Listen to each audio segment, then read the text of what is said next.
지난 한 주간도 하나님께서 우리 기쁨의 동산에 너무너무 잘해 주셨습니다.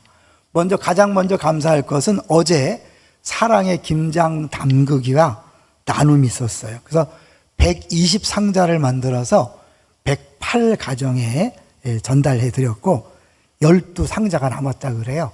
혹시 주변에 꼭 필요한 분 있으면 말씀해 주시고요. 무려 700kg나 되는 어마어마한 양을 많은 성도님들이 오셔서 함께 하심으로 짧은 시간에 맞출 수 있었어요. 행복하게 봉사하고 또 맛있는 식사하는 모습 보니까 덩달아 행복하더라고요. 수고하고 섬겨주신 분들에게 감사를 드립니다. 두 번째는 우리 추수감사 주일을 맞이해서 여러분이 헌물한 것으로 강단 장식이 잘 진행됐습니다. 광고에 나온 대로 이것들은 3부 예배 끝난 다음에 정리해서 우리 주변에 꼭 필요한 분들에게 나누어 드릴 것입니다. 혹시 꼭 드리고 싶은 부분이 있다면 우리 미리 말씀해 주시면 참고하게 될 것입니다. 섬겨주시고 헌물해 준 분들에게 감사를 드립니다. 세 번째로는 우리 고노교회라고 정정일 목사님 이제 장로님 하다가 목사님 되셨잖아요. 갔는데 원래 교회가 없었어요. 어떤 분이 땅을 기증해서 공짜로 기증해서 그 땅에 건물을 짓고 드디어 이제 정식으로 교회가 시작된 거죠. 설립 예배는 그 자체적으로 드리고 이번 입당 예배를 드리는데 아마 우리 교인들 중에 새벽 2시에 출발한 팀이 있는 것 같아요. 혹시 가실 분 있으면 연락하시고요. 기도 많이 해주십시오. 자, 이제 오늘 제목을 같이 보도록 하겠습니다. 오늘 제목이 뭡니까? 최고의 고백이다. 대지는 우리 하나님이시기에 대대로 성실하시기에. 오늘 추수감사 주일이기 때문에 어떻게 하든지 여러분에게 우리는 감사할 게 많구나, 마땅히 감사해야 되는구나 라는 것을 저희가 알려드리려고 그래요. 좀 마음을 이렇게 좀 푸시고 설교를 들었으면 좋겠어요. 더 마음을 푸시라고 재미난 이야기를 한번 해보려고 합니다. 운전 중이었는데 평소에 못 보던 경고등이 뜬 거예요. 휴게소에서 차를 세우고 전화를 걸었어요. 카센터죠? 제 차에 지금 사람 똥 싸는 표시등이 떴는데 왜 그러죠? 이 카센터에서 듣고 똥 싸는 표시등이 있나? 한 번도 본 적이 없기 때문에 이상하네. 사진을 찍어 보내주세요. 그런 거예요. 보내드렸어요. 그러는데 잠시 후에 카센터 사람이 아니 이 양반아 이건 영하 4도라는 표시잖아. 그죠? 그죠? 영하 4도인데 저걸 똥 싸는 걸 보면 그런 것 같죠? 그러니까 어떻게 보느냐. 아마 아직도 이해가 안 되시는 분들이 있는 것 같아요. 그러니까 우리가 똑같은 내용도 잘못 보면 괜히 두려워하는 거죠. 여러분 이게 경고등이 떴으니 얼마나 두렵겠어요. 두려워하지 않을 내용을 두려워할 수 있는 게 우리 인생이죠. 감사라는 건요, 제대로 보면 감사가 나오는데 제대로 보지 못하면 불평이 나오는 것이 현실인 거죠. 자, 이제 오늘 우리 제목이 최고의 고백인데 여러분에게서는 최고의 고백이 어떤 걸까요? 어느 한 분이 가수가 노래로 최고의 고백이라는 제목의 노래를 불렀더라고요. 한번 보여주세요. 최고의 고백 한번 읽어주세요. 내가 가진 것 중에 가장 값진 한 가지 고백합니다. 날 위해 못 박히신 그 십자가 그것만이 나의 자랑입니다. 예수의 십자가 그것만이 내 자랑. 예수의 십자가 그것만이 내 전부. 예수의 십자가 그것만이 내 생명. 영원한 생명 거저 주신 그 십자가. 내가 아는 것 중에 가장 귀한 한 가지 고백합니다. 단번에 자기 몸 드린 어린 양 그것만이 나의 사랑입니다. 예수의 십자가 그것만이 내 자랑. 예수의 십자가 그것만이 내 전부. 예수의 십자가 그것만이 내 생명. 영원한 생명 거저 주신 그 십자가. 내가 가진 것 중에 가장 값진 한 가지 고백합니다. 날 위해 못 박히신 그 십자가 그것만이 나의 자랑입니다. 네, 십자가만 나의 가장 큰 자랑이다, 고백이다. 오늘 시편 기자는 뭘 고백하는지 한번 볼까요? 시편 100편을 보시면 시편 이 기자가 감사의 시라고 되어 있잖아요. 1절을 같이 읽겠습니다. 시작. 온 땅이여 여호와께 즐거운 찬송을 부를지어다. 네, 온 땅에게 하나님께 찬송을 부르라고 명합니다. 2절도요. 기쁨으로 여호와를 섬기며 노래하면서 그의 앞에 나갈지어다. 이렇게 찬양하라, 기쁘며 노래하라. 그다음에 그 이유를 말하는 게 3절이고요. 다시 4절을 보면 또다시 찬양하자 그래. 감사로 나가자 그래. 4절 시작. 감사함으로 그의 문에 들어가며 찬송함으로 그의 궁정에 들어가서 그에게 감사하며 그의 이름을 송축할지어다. 이게 감사함이란 단어하고 감사하며 단어가 달라요. 그렇지만 어근은 같아요. 그래서 이게 이 감사함이란 단어가 밑에 있는 감사에서 파생된 단어인데 그 안에 보면 고백이라는 개념이 들어있어요. 그렇기 때문에 이 시편 기자는 이 감사라는 고백으로 주 앞에 나아가자고 이야기하는 거죠. 그러니까 마치 우리 추수감사주일에 딱 맞는 본문이라고 할 수 있겠죠. 자, 그런데 이 시편 100편 구절을 보면 1절과 2절과 4절에서는 감사하라고 명령한 다음에 감사할 이유에 대해서 3절과 5절을 얘기하는데 3절이 첫 번째 대지. 우리 하나님이시기 때문에 감사하라, 찬양하라. 그 다음에 5절 여호와는 선하시니 그 다음에 대대로 성실히 하시기 때문에 감사해야 된다라고 하는 거죠. 그래서 한글 성경에는 보여지지 않지만 우리 아까 그 공동체 성경 읽기 때 영문을 보시면 그 앞에 for라고 붙어 있죠. for. 그러니까 히브리어 본문에 보면 키라는 접속사가 붙어 있어요. 이게 왜냐하면 이유를 뜻하는 건데 한글에 나와 있지 않지만 3절과 5절 앞에 키라고 해서 왜냐하면 하나님이 우리 하나님이기 때문에 찬양해야 된다. 그 다음에 하나님이 선하기 때문에 찬양해야 된다라고 그렇게 이야기하는 거죠. 구조를 잠깐 먼저 보여드릴게요. 한번 보여주세요. 우리 5번을 보여주시면, 그러니까 A, C 이런 찬양 요청이고, 그 다음에 찬양 이유에 대해서 얘기하죠. 그래서 5절밖에 안 되는데 무려 7개의 명령을 씁니다. 찬양해라, 찬양해라, 찬양해라. 이 말은 뭐예요? 기독교인의 사명이 찬양인 거예요. 감사한 거예요. 그러니까 감사하지 않는 기독교인은 사실은 존재할 수 없어요. 그러니까 감사하지 않는 기독교인은 가짜다라고 해도 과언이 아닌 거예요. 기독교인이라면 당연히 감사해야 된다. 왜냐하면 먼저 우리 3절을 보시면 왜 우리가 감사해야 되고 찬양해야 되느냐. 3절 시작. 여호와가 우리 하나님인 줄 너희는 알지어다. 그는 우리를 지으시니요 우리는 그의 것이니 그의 백성이요 그의 기르시는 양이로다. 하나님이 우리 하나님이다. 다른 신을 섬기는 게 아니라 여호와를 우리 하나님으로 섬기기 때문에 우린 찬양해야 된다. 왜? 우리 하나님이라는 건 그분이 우리를 지으셨고 그래서 우리는 그분의 것이고 우리는 그의 백성이고 그의 기르시는 양이다. 왕과 목자가 해야 될 일이 뭔지를 잠깐 정리해 봤는데요. 6번을 보여주시면 우리 오간사님이 간단하게 잘 정리했어요. 왕은 백성의 주인이면서 셋째 줄에 보면 외세의 침략에서 백성을 지켜주는 거죠. 그러니까 왕은 보호와 공급의 책임이 있는 거죠. 그래서 하나님이 우리 왕이라는 건 우리를 보호해 주시고 우리에 필요한 걸 공급하신다. 이제 목자도 푸른 초장과 맑은 시냇물가로 인도하기 때문에 비슷한 역할을 하지만 왕보다도 더 친밀하죠. 그래서 목자는 어디까지 가냐면 자기 목숨을 내어주기까지 하면서 지켜주는 거죠. 그게 요한복음 10장에 나오는 예수님의 이야기잖아요. 내가 양이 목자다. 나는 양을 위하여 목숨을 버리러 왔다. 근데 그러니까 우리 하나님을 왜 찬양해야 되냐면 하나님 우리를 사랑하셔서 여태까지 보호하시고 공급하셨을 뿐만 아니라 우리를 구원하시기 위하여 자기 목숨도 내어주는 분이다.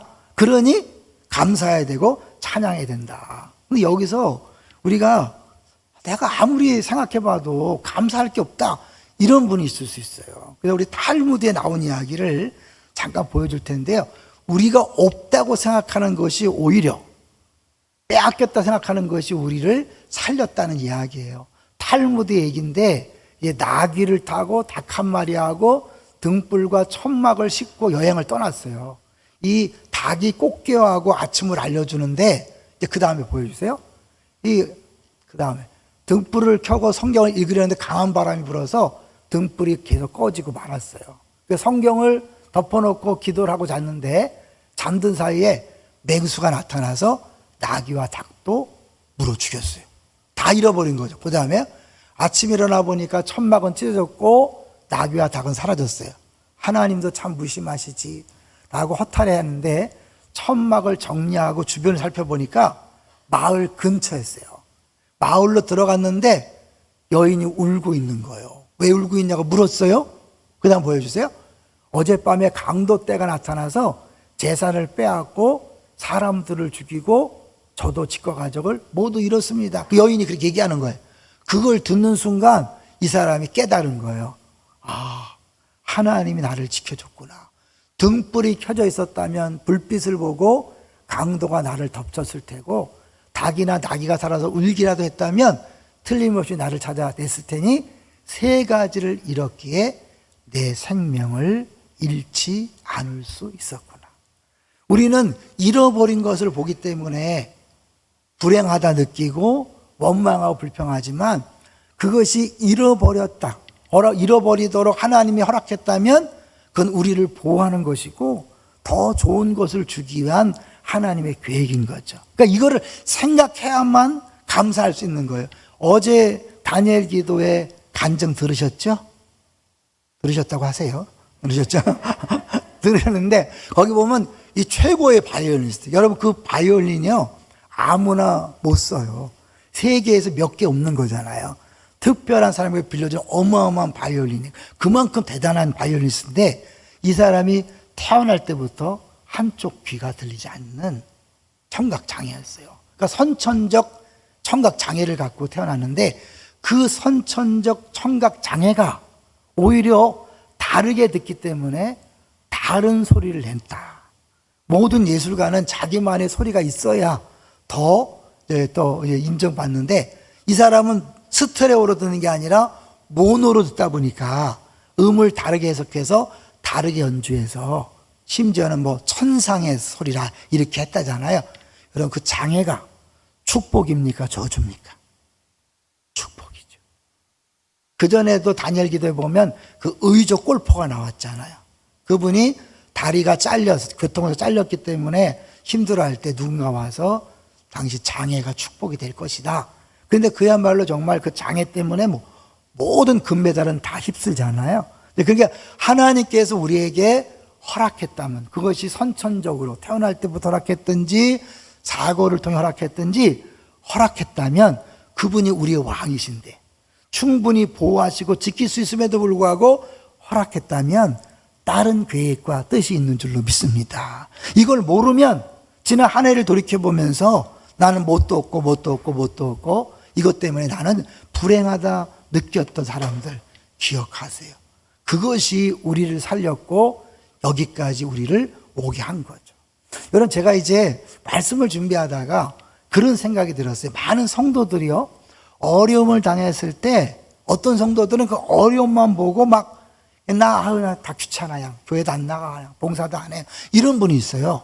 근데 어떤 사람은 어려움을 만나서 어려움을 보는 게 아니라 다른 것들을 보면서 그 어려운 때를 이겨낸다. 이런 고백을 들어본 적이 많이 있어요. 그래서 그림을 하나 준비했는데요. 큰 저택에 공사하는 현장을 한번 꾸며본 거예요. 저런 게 이제 꾸며본 거예요. 우한사님이. 이제 큰 저택이 내 소유예요. 근데 이제 그 저택에다가 추가로 뭔가를 건물을 세우려고 공사 중인 거예요. 자, 그러면 저 건물이 저택의 소유자가 저 공사하는 것 때문에 불평하고 원망할까 안 할까요? 안 하죠. 저 저택 플러스 또 다른 좋은 공간을 위해 공사하는 거잖아요. 잠시 동안 공사가 불편하고 어렵고 지저분하지만 그거 불평하는 사람이 없단 말이에요. 우리가 하나님을 믿으면서 하나님이 더 좋은 걸 주기 위해서 지금 완성품이 아니라 미완성인 공사 중인 걸 줬는데 우리는 그것만 바라보다가 이미 주어진 저택을 바라보지 못하고 불평하고 원망할 때가 얼마나 많습니까? 그렇죠? 자녀 때문에 불평하지만 그 자녀가 없다면 어땠을까요? 사업 때문에 불평하지만 사업이 없다면 어땠을까요? 우리가 불평하는 모든 것들을 가만히 보면 자신은 있기 때문에 불평한 거예요. 자녀 때문에 불평하는 사람들, 애 없는 사람에게는요 사치스러운 고민인 거예요. 사업 때문에 어렵다고요? 돈이 없어 사업하지 못하는 분들한테는 그게 사치스러운 고민인 거예요. 이해되십니까? 하나님께서 우리에게 허락하신 고난은 단순히 고난이 아니에요. 그걸 통해서 지금 또 다른 무언가 좋은 거를 주시려고 지금 준비하고 있는 거예요. 완성품이 아니라 과정 중에 있다는 거예요. 믿습니까? 예? 이제 우리가 어제 말고 그저께 보면 손경민 목사님이 이 참 작곡한 노래들을 쭉 보니까 우리가 자주 부르는 노래들이 다 거기 있더만요. 예? 당연한 거 하나도 없다. 감사다. 이것이 행복이라고. 예수로 충만. 정말 요 코로나19를 겪으면서 모든 성도가 즐겨 부르는 노래가 다 그분이 만들었더라고요. 근데요, 그분의 일생을 돌아보면 어릴 때부터 엄마 너무 고생했죠. 아버지 없이 엄마가 고생하고, 그런데 그 엄마가 한 번도 불평원망하지 않고 하나님에 가서 울면서 기도하는 그것을 보고 자라면서 절대로 자신 불행하다고 느끼지 않았대잖아요. 심지어 자기가 막 누가 가까운 사람이 지갑을 훔쳐가서 카드로 막 어마어마한 돈을 막 이렇게 지출하게 만들었음에도 불구하고 그걸 다 용서하는데, 그런 어려움이 멋진 노래를 만드는 재료가 됐다는 고백을 하잖아요. 어제와 그저께 두 간증을 한번 꼭 들어보세요, 여러분. 그걸 들어보면 내 인생에 닥쳤던 많은 고난과 아픔이 절대 무의미한 것도 아니고 단순히 고통으로 끝나는 게 아니라 더 좋은 것들을 준비하시는 하나님의 과정이었다. 그래서 이제 한번 그 노래 두 개를 한번 볼 텐데요. 그 송경인 목사님의 먼저 감사. 이거는 코로나19 직전에 만든 것 같아요. 한번 읽어주세요. 오늘 숨을 쉬는 것 감사. 나를 구원하신 것 감사. 내 뜻대로 안 돼도 주가 인도하신 것 모든 것 감사. 내게 주신 모든 것 감사. 때론 가져가심도 감사. 내게 고난 주셔서 주 뜻 알게 하신 것 모든 것 감사. 주님 감사해요. 주님 감사해요. 내가 여기까지 온 것도 은혜입니다. 주님 감사해요. 주님 감사해요. 나를 사랑하신 주 사랑 감사합니다. 항상 주 안에 있음 감사. 참된 소망 주심도 감사. 나 같은 사람도 자녀 삼아 주신 것 모든 것 감사. 사실은 이 감사와 반대말이 있는데 그게 뭐냐면 염려예요. 왜냐하면 예수님께서, 하나님께서 바울 사도를 통해서 아무것도 염려하지 말고 오직 모든 일에 기도와 간구로 너의 구할 것을 감사함으로 하나님께 아뢰라 그랬잖아요. 그러니까 염려와 감사는 사실은 두 기둥이에요. 반대되는. 그래서 예수님이 마태복음 6장에서 뭐예요? 먹을 거, 입을 거, 마실 거 염려하지 마라. 그러면서 어떻게? 그건 이방인들이 구하는 것이다. 이방인이 뭐예요? 하나님을 모르는 하나님 나라 외의 백성이잖아요. 하나님을 왕으로 섬기는, 여기 왕을 고백하잖아요. 그 말은 뭐냐? 하나님 우리 왕이라는 것은 하나님이 먹을 거, 입을 거, 마실 것은 다 책임진다. 왜? 왕이니까. 우리는 그런 거 갖고 염려하는 사람이 아니다. 그 염려한다는 건 뭐예요? 내가 누군지를 잊어버리는 거예요. 하나님이 누군지 잊어버리니까 내가 염려하는 거예요. 근데 문제는 염려하잖아요. 복음서에 보면 염려가 말씀을 가로막아서 열매 맺지 못하게 한다는 거예요. 여러분 수십 년 예수 믿는데 왜 신앙이 안 자란지 아세요? 왜 말씀이 깨달아지지 않고 말씀이 능력이 안 나타나는지 아세요? 그 말씀에 보면 염려하고 걱정하는 것이 말씀을 들어도 다 가로막아서 열매 못 맺게 하는 거예요. 그럼 수십 년 설교 들었는데 안 바뀌는 게 뭘까? 왜 믿음이 안 자랄까? 그 염려인 거예요. 반대로 뭐예요? 염려하지 않고 감사하면 염려는 저절로 사라지는 거죠. 그러니 어떻게? 감사하는 사람에게는 말씀이 들려지는 대로 싹이 나고 꽃이 피고 열매 맺게 될 줄로 믿습니다. 굉장히 중요한 거예요. 여기서 하나님 우리 왕이다. 그 말은 뭐냐면 예수님의 말씀과 연결해 보면 그분이 모든 걸 다 책임진다는 거죠. 근데 우리는 어떻게? 너무 당연하게 생각하는 거예요. 그거를. 그래서 아까 송경민 목사님이 코로나19를 시작하면서 지은 노래, 우리가 아주 부르는 노래, 당연한 거 하나도 없다. 은혜라는 찬양 볼게요. 같이 한번 읽어보겠습니다. 우리 시작. 내가 누려왔던 모든 것들이, 내가 지내왔던 모든 시간이, 내가 걸어왔던 모든 순간이 당연한 것 아니라 은혜였어. 동의하시죠? 네, 그 다음에 아침 해가 뜨고 저녁에 노을, 봄의 꽃향기와 가을의 열매, 변하는 계절의 모든 순간이 당연한 것 아니라 은혜였어. 우리가 그냥 코로나19를 겪으면서 다 동감하는 거잖아요. 계속해서 모든 것이 은혜, 한없는 은혜, 내 삶에 당연한 것 하나도 없었던 것을 모든 것이 은혜였소.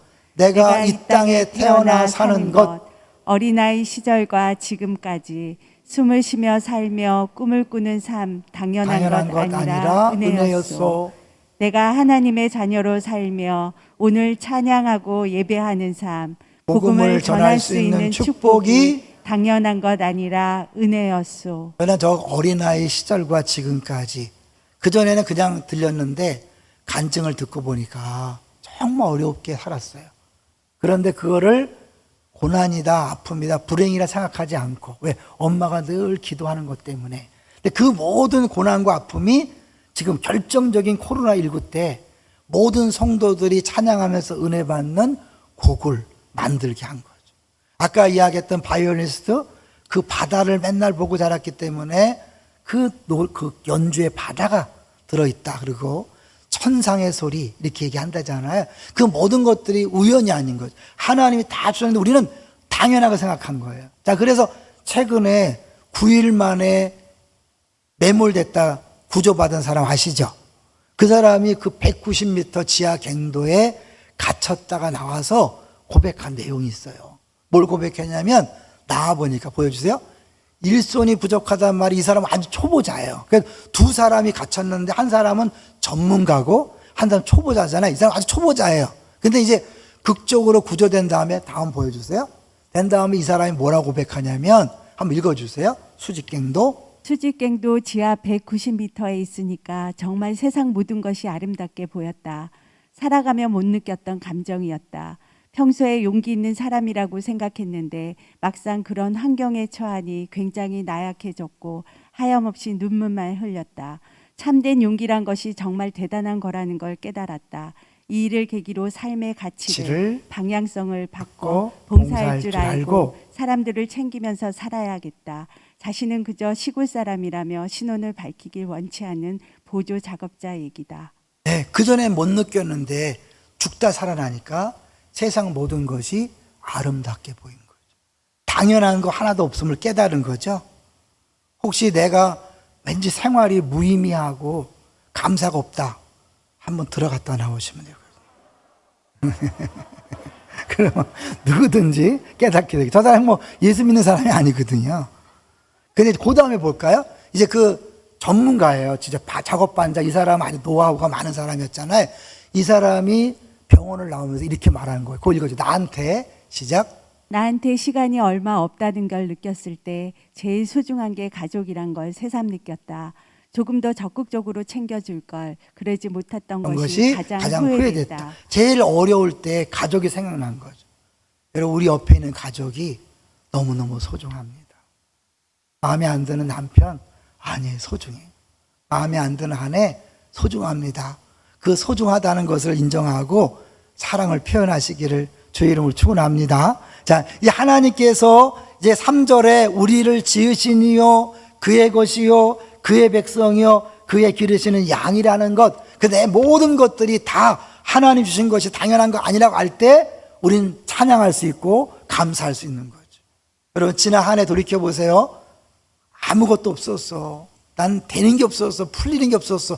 아니에요. 하나님 여러분을 세밀하게 지키시고 보호했어요. 자, 4절을 보면 감사함으로 그 문에 들어가며 찬송하며 그 궁전에 들어가자. 그에게 감사하며 그의 이름을 송축한다 그럴 때 이 감사함이라는 건 감사 제물을 드리면서 자기의 죄를 고백하는 내용이 포함된 거예요. 그러니까 그 제물을 가지고 나와서 자기 죄를 고백하고 그 죄를 용서해 주신 것을 감사하면서 이제 찬양하자는 거죠. 그래서 5절을 보시면 5절 시작. 여호와는 선하시니 그의 인자하심이 영원하고 그의 성실하심이 대대에 이르리로다. 그의 인자하심, 끝없는 사랑이잖아요. 여러분, 하나님의 신실하심이 대대에 이르기 때문에 우리가 그분 앞에 감사해야 되는데, 사람은 변하잖아요. 오늘 막 헤거리다가도 언제 또 원수처럼, 그러니까 우리 인간이잖아요. 하나님은 그런 분이 아니에요. 한번 택한 사람을 끝까지 지키시고 끝까지 보호하시고 끝까지 책임집니다. 근데 우리가 잘못하면 어떡하죠? 그 잘못을 또 용서하고 또 용서하고 또 그것이 인자잖아요. 우리 행한 대로 갚으셨다면 벌써 포기하고 버리고 다른 사람을 들었어야 되는데 하나님이 끝없이 용서하고 또 용서하는 거죠. 이건 나중에 결론에 이것이 어떻게 연결되는지는 좀 이따 얘기할 거예요. 자, 여기서 이제 하나님께서 우리에게 감사를 이렇게 하라고 명령하는 건 뭐냐면 감사는 표현해야 되는 거예요. 그래서 7번을 같이 보겠습니다. 7번 박스를 보여주시면 한번 읽어주세요. 감사하라와 찬양하라는 모두 명령문이다. 명령문이란 옵션이 아니라 소명이란 뜻이다. 감사는 여호와께 드리는 글말이고 찬양은 여호와를 드높이는 말글인데 감사하라고 찬양하라고 사람들에게 시키는 것은 감사와 찬양을 드리는 일이 하나님의 백성이라면 살면서 당연히 드러내야 하는 신앙의 문이라는 뜻이다. 그러니까 감사하지 않는 사람은 예수 믿는 사람이 아니에요. 감사하지 않는 사람은 하나님을 안 믿는 사람이에요. 여러분 하나님 믿는 사람 맞지요? 그럼 어떻게 되죠? 감사해야 됩니다. 난 아무런 감사하지. 아니에요. 감사는 표현해야 돼요. 남편에게 표현하세요. 아내에게 표현하시고 부모와 자녀에게 표현하세요. C.S. 루이스라는 사람이 새벽에 잠깐 말씀드렸지만 이 사람이 굉장히 논리적인 사람인데 하나님을 믿었는데 성경에 뭘 찬양하라 감사하라 나오는 거예요. 그러니까 얼마나 유치하냐. 뭘 인정받으려고 하나님 째째하게 이런 생각이 들었다는 거예요. 그랬는데 알면 알수록 하나님 우리에게 찬양하라 감사하라고 한 것은 하나님만을 위한 게 아니라 우리들을 위한 거라는 거예요. 보니까 연인들끼리 어떻게 해요? 서로에 대해서 칭찬하고 인정하고 막 하면서 어떻게 해요? 그 기쁨이 더 커지잖아요. 완성되잖아요. 그리고 은혜 받은 사람은요 자꾸 말하고 싶어 해요. 말하지 못할 때 무지 답답해요. 근데 말하고 나면 더 행복해져요. 이해되시나요? 네, 우리 주변에 생수회관을 다녀오신 분들이 말을 못하죠. 굉장히 답답해요. 근데 자기들끼리 모이면 너무너무 행복해요. 왜냐하면 이게 좋다는 걸 표현했을 때 그 기쁨이 더 커지는 거예요. 감사를 표현했을 때 그 감사가 더 커지는 거예요. 하나님이 그걸 아시기 때문에 감사하라 찬양하라고 하는 거예요. 여러분 마음껏 감사하시고 마음껏 찬양하시기를 주 이름으로 축원합니다. 해보세요. 더 행복하다니까요. 또 뭐냐면 감사하고 찬양하면 어떻게 해요? 지난날에 그냥 당연한 줄 알았다가 은혜구나 사랑이구나라고 하면 어떻게 해요? 그러네 내가 사랑받는 존재네 큰 은혜 받았네. 그럼 어떻게 2023년이 두려울까요? 기대가 될까요? 어때요? 기대가 돼요? 두려워요? 기대가 되는 거죠. 아까 이제 공사 중인 게 지금 이제 2023년에 24년에 25년에 계속해서 완성품으로 나타날 거예요. 할렐루야. 그 우리 기독교인들은 과거에 하나님 함께 하심을 믿고 감사하면 미래가 기다려지는 거예요. 감사하지 않는 사람은 지금 행복도 못 누릴 뿐만 아니라 미래가 염려가 되고 걱정이 되니까 스스로 자기가 부동에 빠지는 거예요. 왜냐하면 염려하니까 말씀도 내 안에서 열매 맺지 못하고 기쁨도 사라지고. 그러니까 이제 그 사도인데도 똥 누는 것을 알아서 무서워서 벌벌 떨고 그런 거잖아요. 그래서 감사라는 걸 이렇게 얘기하더라고요. 감사는 견이 아니라 관해야 된다. 견하지 말고 관. 이게 견은 개견자가 아니에요. 볼견자가 아니라 볼관자. 그러니까 견은 눈으로 보는 거고 관은 마음으로 보는 것이라 그러잖아요. 그래서 예수님도 어떻게 들의 백합화를 보라. 생각해 보라. 그러면서 하물며 너희일까 보냐. 공중에 나는 새를 보라. 그냥 보는 게 아니죠. 생각하면서 보는 거잖아요. 잘 알죠? think는 think에 연관됐다. 그러니까 이 감사는 저절로 사이다를 딱 땄을 때 거품이 막 나는 것처럼 그냥 나는 게 아니에요. 가만히 있으면 여러분 어떻게? 죽겠다. 이게 저절로 나와요. 그럴 때 생각을 하셔야 돼. 나는 누군가? 하나님 누군가? 하나님 나의 왕이요? 나의 목자요? 그렇다면 그 목자와 왕이신 신실하신 하나님이 여기까지 인도하신 건 다 좋은 것이다. 다만 내가 아직 깨닫지 못했을 뿐이다 라고 생각하면서 믿음으로 감사하고 가다 보면 아하 되는 거죠. 자, 8번 볼까요? 8번 보여주세요. 감사하다는 히브리어는 던지다예요. 속으로 품는 생각이 아니라 겉으로 드러내야 되는 거죠. 감사나 고백은 속으로 되뇌는 다짐이 아니라 모든 사람 앞에서 표현하는 행동이다. 그럼 많은 분들이 매년 하지만 이게 이 강단 장식도 하는 사람만 계속해요. 왜 그럴까요? 바보같이 왜 저렇게 손해보는 짓을 하지? 아니에요. 감사를 해보면 그 맛을 느끼니까. 감사할 때마다 하나님이 더 기쁨을 주고 더 풍성하게 채우시는 것을 느끼기 때문에 그래요. 저는요, 감사 100가지 제목 있죠? 이게 20년 넘게 한 거예요. 안산동산학교 부목사 때부터 맥주 감사절 때 50개, 추수감 때 100개, 그리고 우리 성맥 식구들하고 매일 감사해요. 어때요? 제 생활이 정말 불행해 보이나요? 행복해 보이나요? 여러분 때문에 행복해요. 근데 왜 이런 행복이 안 나? 다 은혜지만 하나님이 그래도 기뻐하신 게 있다면 감사하는 거예요. 감사로 말로 표현하세요. 그리고 이렇게 뭐 이거 하고 또 이것이 가난한 사람한테 흘러간다면 얼마나 신나는 거예요. 한번 해보세요. 표현해 보세요. 정말 행복이 넘치게 될 거예요. 이제 중요한 얘기를 하면서 마치려고 하는 거예요. FNK 2020이라는 말 들어봤어요? FNK, Forgiving NK, 북한, 노스 코리아 2022. 모퉁이돌 선교회라는 곳에서 얼마 전에 북한을 용서하는 기도회를 한 거예요. 6.25 때 참전, 실제로 그 군인들이 참전한 나라가 몇 개인지 혹시 아시나요? 16개국이에요. 이건 대단한 일이거든요, 여러분.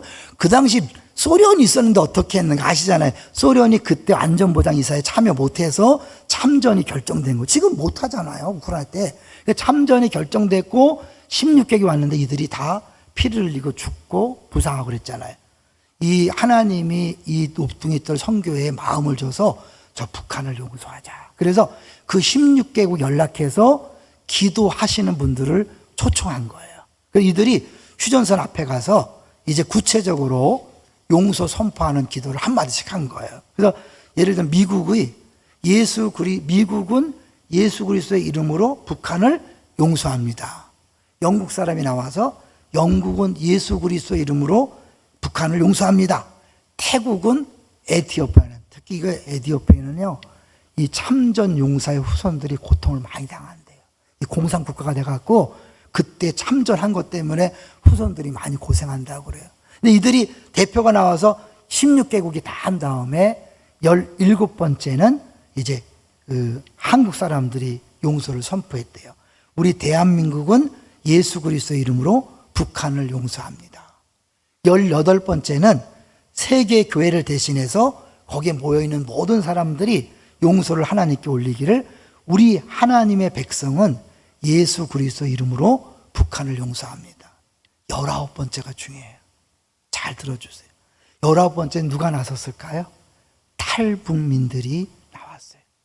탈북민들이 이제 북한을 용서하겠다고 나왔는데 막상 나와 있으니까 너무 떨리고 용서가 안 돼서 막 절절매고 있는 거예요. 그래서 사람들이 어깨와 팔에 손을 얹고 기도해 줬어요. 그래서 이제 이들이 기도를 받고 휴 하고 한숨을 쉬더래요. 그만큼 어려운 거예요. 나와서 이제 하는데 떠듬떠듬 대면서 이렇게 했대요. 나는 멈추고 우리 아버지를 빼앗고 멈추고 온 가족을 굶어 죽게 하고 또 멈추고 3번 북송당할 때 마취 없이 강제로 낙태하고 또 멈추고 감옥으로 보내 영양실조에 걸리게 한 또 멈췄다가 북한을 용서합니다. 쉽지 않았죠. 떨리는 음성으로 간간히 말을 잇지 못하고 중간중간 눈을 질끈 감은 채 힘겹게 이어간 고백이었다고 그래요. 북한에서 태어나 자라고 탈북해서 한국에 오는 과정 중에 겪은 고통이 폐부를 찌르고 있기 때문에 그 모든 것을 뛰어넘는 그리스도의 사랑으로 용서를 선포하기로 했지만 쉽지 않았던 거죠. 근데 그때 그 당시의 심정을 탈북민 중에 한 명이 이렇게 고백했대요. 그동안 신앙생활 하면서 나름대로 북한을 용서한다고 했는데 막상 입으로 고백하려니까 제 안에 아직 너무 많은 서름이 있더라고요. 그냥 눈물이 나고 하나님 저는 못해요 라고 했대요. 이해되시죠? 그런데 신기한 것은 머리가 바늘로 찌르는 것 같이 아프면서도 갑자기 제가 여기까지 온 것이 하나님의 은혜이고, 하나님의 은혜가 아니면 살아갈 수 없다는 사실을 생각하게 하셨어요. 그러고 나니까 지금도 북한에서 고통당하는 이들에게 하나님의 말씀을 전할 수 있는 것은 우리의 아픔이나 고통이 아닌 용서받은, 자기가 용서받은 죄인이기 때문이라는 사실을 상기시켜 주셨어요. 아까 하나님의 인자하심, 성실하심이 대대에 미친다. 한마디로 용서잖아요. 내가 행한 대로 갚으셨으면 벌써 죽어 없어져야 되고 망해야 되는데, 또 용서하고 또 용서하는 것을 기억하고 감사한다면 어디까지 가야 되는 거예요? 나에게 고통을 주고 아픔을 준 사람을 용서하는 데까지 가는 거죠. 이게 최고의 고백이 아닐까요? 감사하지 않던 사람이 감사하는 것, 큰 고백입니다. 찬양할 수 없었던 사람이 찬양하는 것, 큰 고백입니다. 근데 그 감사 때문에, 내가 용서받고 여기까지 온 것이 은혜라는 것을 깨달았기 때문에 기꺼이 아픔을 준 사람을 용서하겠다는 고백, 하나님이 가장 원하시는 최고의 고백이요, 나에게 모든 찌꺼기와 같은 더러운 것들을 깨끗이 씻어버리는 최고의 고백인 거죠. 어제 성맥을 하면서 한 분이 그런 고백을 했어요. 사실은 자기 가족들을 용서하기 어려웠대요. 많이 용서한다고 했지만 여전히 남아있는 찌꺼기 같은 게 있었다는 거예요. 말씀을 들을 때마다, 용서라는 설교를 들을 때마다 늘 뭔가 찝찝하고 그런 게 있었는데, 어느 날 갑자기 하나님이 정말 생수를 부어주신 맑은 마음을 주셔서 정말 용서할 수 있게 됐대요, 가족들을. 그러니까 너무너무 자유하고 너무너무 행복하더랍니다. 누구를 위한 거예요? 우리를 위한 거예요. 자신을 위한 거예요. 여러분, 이 감사의 고백도 나를 위한 것이고, 그걸 넘어서 용서의 고백, 결국 자신을 위한 것이고 모두를 위한 거예요. 저는요, 이 얘기를 접하면서 이제 통일이 가까웠구나. 욥이 고난당할 때 그 애매한 소리 하던 욥의 친구들을 축복했을 때 그 고난이 끝나고 갑절의 복이 임했어요. 사실 이 북한을 하나님께서 우리가 통일시키려면 기도도 중요하지만 그들의 용서가 선행되는데 하나님 때가 된 것 같아요. 이게 작년에 이 모퉁이들 선교의 책임자들에게 이런 마음을 줬대요. 북한을 용서하는 기도를 하자. 그러기 위해서는 실제로 아픔을 당한 그 참전국 16개국 기도자들이 오게 하자. 그래서 16개국에서 왔고, 탈북민 또 우리 한국의 중보 기도자들이 함께 모여서 북한의 용서를 선포한 거예요. 앞으로 어떤 일이 벌어질지 한번 두고 봤으면 좋겠어요. 다시 한번 정리합니다. 최고의 고백이 뭡니까? 하나님께서 모든 것이 은혜로 베푸셨다는 것을 알고 당연한 것이 아니라 감사로 주 앞에 인정하고 고백하는 것이고, 더 나아가서 그 감사 때문에 누군가를 용서하는 그 자리까지 가는 그것이 최고의 고백인 줄로 믿습니다. 우리 추수감사절을 맞이해서 감사할 뿐만 아니라 용서까지 이루심으로 정말 행복한 신앙생활 되시기를 주의 이름으로 축원합니다.